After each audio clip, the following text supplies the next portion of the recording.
تو حضور نے ارشاد فرمایا کہ جب انسان مر جاتا ہے تو اس کے اعمال کا سلسلہ جو وہ خود عمل کر رہا تھا وہ سلسلہ رک گیا، لیکن حضور نے فرمایا کہ لیکن کچھ عمل ایسے ہیں مرنے کے بعد بھی اس کو قبر میں اس کا اجر ملتا رہتا ہے۔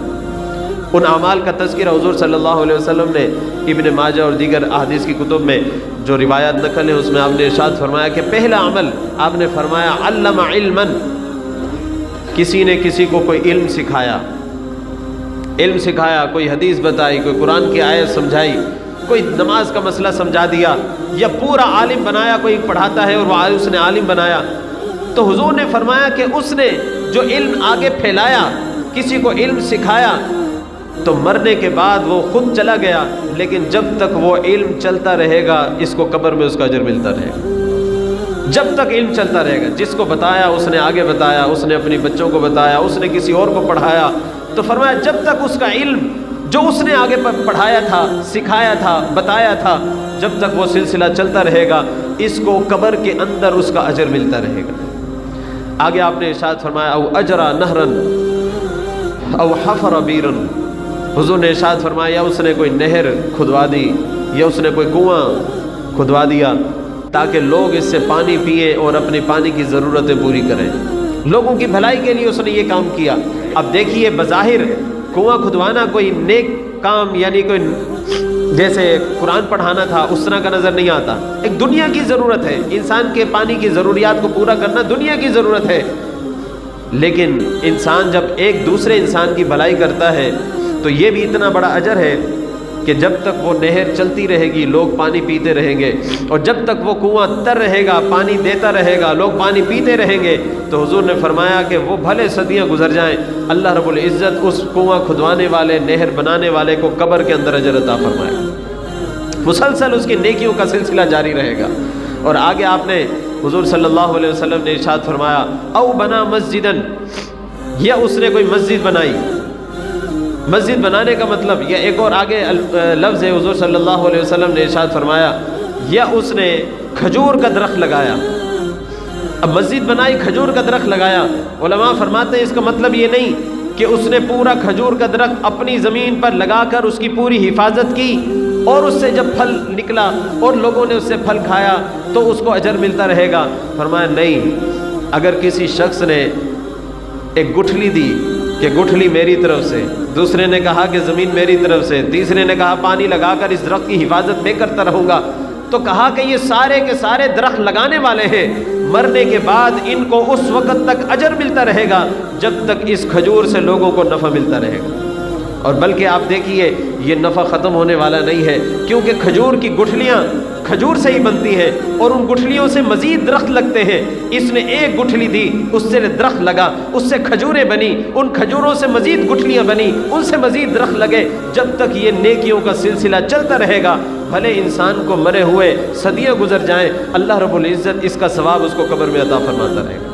اسی طرح مسجد کا معاملہ ہے کہ کسی نے مسجد بنائی، کسی نے ایک اینٹ لگائی، کسی نے ایک لوٹا پانی ڈال دیا کہ میں اس کے اندر جو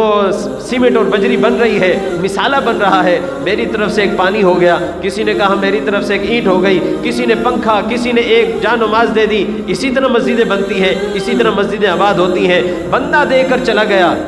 آپ سوچئے کہ اس کو کب تک اجر ملتا رہے گا۔ یا یہ جنہوں نے بنائی ہوگی وہ اب دنیا میں نہیں ہوں گے، کتنی مسجدیں جنہوں نے بنائی دنیا میں نہیں ہیں۔ اور ایسے بھی ہیں، میں نے شاید پہلے کبھی ذکر کیا ہو، میں ہر دفعہ ذکر کرتا ہوں تو اس بندے کی بد نصیبی پر مجھے حیرت ہوتی ہے اور دعا کرتے ہیں اللہ تعالیٰ اس کو بخشش فرمائے، خطائیں انسان سے ہو جاتی ہیں۔ لاہور میں جہاں میں مدرسے میں تھا اس کے مسجد کی یوں دیوار تھی مین روڈ کے اوپر، اور اتنا سا کوئی آدھے مرلے کا ٹکڑا تھا، باقی کسی کی ملکیت تھا۔ اس کو کہا کہ یہ دے دیں کیونکہ دیوار مسجد کی تھوڑی ٹیڑھی ہوئی ہوئی ہے تو اس کو سیدھا کر لیں گے، مفت میں نہیں، کہا پیسے دے لے لو۔ مسجد کے جو بھی فنڈ تھا اس سے کہا پیسے دیتے، اس نے کہا نہیں میں بیچ ہی نہیں رہا۔ بھائی آدھے مرلے کے اس میں تم نے مکان تو بنانا نہیں، دکان بھی نہیں بنے گی، ایسے ہی پڑا ہے، دے دو۔ اس نے کہا نہیں، شاید اس کے 1 لاکھ روپے قیمت ہو، اس کو کہا کہ 2 لاکھ روپے لے لیں، اس نے کہا نہیں میں 5 لاکھ روپے لوں گا تاکہ انکار ہو جائے۔ تو مسجد والوں نے کہا چلے 5 لاکھ دیتے ہیں، یہ معاملہ رکا ہوا ہے۔ اس کو کہا ٹھیک ہے، مہینے کے بعد فیصلہ ہوا بھی 5 لاکھ تمہیں دیتے ہیں۔ اس نے کہا نہیں میں 5 لاکھ سے بھی مکر گیا۔ 5-6 سال تک یہ معاملہ رکا رہا۔ آخر وہ بابا جس کی زمین تھی وہ اسی طرح مر گیا۔ زمین ساتھ لے گیا؟ نہیں لے کر گیا۔ یا اس کی قبر بننی ہو، وہاں پہ قبر بھی نہیں بننی تھی، زمین بھی یہاں پر رہ گئی۔ اس کے بیٹوں کو اللہ نے توفیق دی، بابا مر گیا، بیٹوں کے ہاتھ میں زمین آئی، انہوں نے کہا جی ہم اللہ کی راہ میں مسجد کو دیتے ہیں۔ توفیق ہے، کوئی ہوتے دینے والے اس طرح ہوتے ہیں، اللہ نے ان کے دلوں میں ڈالا۔ لیکن اگر وہ بابا خود دے جاتا تو کہاں پر اس نے لے کے جانی تھی زمین؟ جب انسان کہتا ہے جی میرا مال اور میرا مال، حضور صلی اللہ علیہ وسلم نے فرمایا بندے کا مال وہی ہے جو اس نے کھا لیا، جو اس نے پہن لیا، جو اس نے خرچ کر لیا یہیں پر، اس کے علاوہ بندے کا کوئی مال نہیں ہے۔ بندے نے سارا کا سارا مال اپنی اولاد کو دے کر جانا ہے، پیچھے رشتہ داروں کو دے کر جانا ہے، اور وہی رشتہ دار آپس میں اس مال کے لیے لڑ کر مر جاتے ہیں، تو مال کس نے ساتھ لے کر جانا ہے؟ تو حضور صلی اللہ علیہ وسلم نے ارشاد فرمایا کہ جس نے اس راہ پہ لگایا تو یہ اس کا بھی اجر اس کو ملتا رہے گا۔ آخر میں حدیث میں حضور صلی اللہ علیہ وسلم نے ارشاد فرمایا او ترک ولدا یستغفر له بعد موته، فرمایا کہ یا اس نے اپنا کوئی بچہ چھوڑا جس کی تربیت ایسی کی تھی کہ والد کے مرنے کے بعد وہ اس کے لیے استغفار کرتا رہا، تو حضور صلی اللہ علیہ وسلم نے فرمایا کہ جب تک وہ استغفار کرتا رہا اور وہ آگے اپنی بچوں کو بتا کے چلا گیا، نسلوں میں جب تک استغفار کا سلسلہ جاری رہا، ان ماں باپ کو، ان جن کی نسل سے، ان کو قبر کے اندر اللہ اجر عطا فرماتا رہے گا۔ جیسے ایک اور حدیث مبارکہ ہے جس کو امام احمد رحمۃ اللہ علیہ نے مسند احمد میں نقل کیا ہے، وہ کہتے ہیں کہ حضور صلی اللہ علیہ وسلم نے ارشاد فرمایا بندہ مر جاتا ہے، اس کے اعمال کے مطابق اللہ رب العزت جنت میں اس کو مقام عطا کرتا ہے، اچانک اس کا مرتبہ اس سے بڑھ جاتا ہے،